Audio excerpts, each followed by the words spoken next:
आपण कौन जानिछंती जे एमिति कौनसी कर्म अछि जहाद्वारा एक मनीष पुणी थरे मनीष भाव जन्म नहीं पारे। मनुष्य केउ कर्म करिबा द्वारा पुणी थरे मिलिताए मनीष जन्म।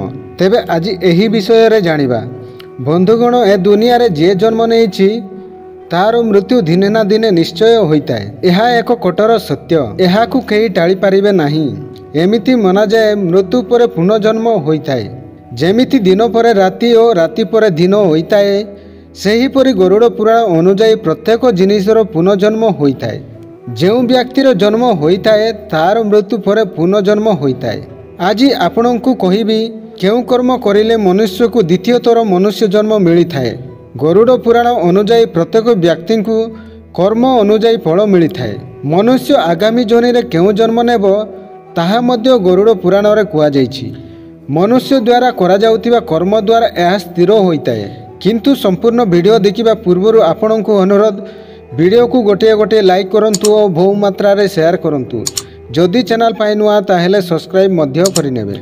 गरुड़ पुराण अनुजाई जो व्यक्ति भल कर्म करितांती सेमानंकु मनुष्य जन्म जन्म मिलिथाए। एमिति भी मनीष अछंती जिए निजर कर्म कारण 84 लाख जनि भोग करितांती आउ शेषरे तांकर जन्म मनुष्य जनिरे होइथाए।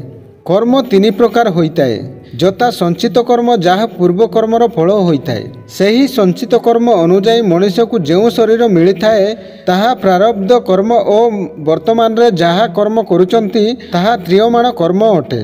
मनुष्यंकर संचित कर्म संस्कार रूप में मिलिथाए। समस्तंक कर्म अनुजाई जो संचित और प्रारब्ध कर्म रही थाए सेथिरु अलगा जन्मर निर्माण होइथाए, जहाँ स्थिर करिताए मनीषर 84 लाख जनिर केउठी भी होई पारे। तेणु कुआ जाए एही जन्मरे ईश्वरंक चरण रे पशिबा पाई व्यक्ति दुनिया को एका आसे और एका ही जाइथाए।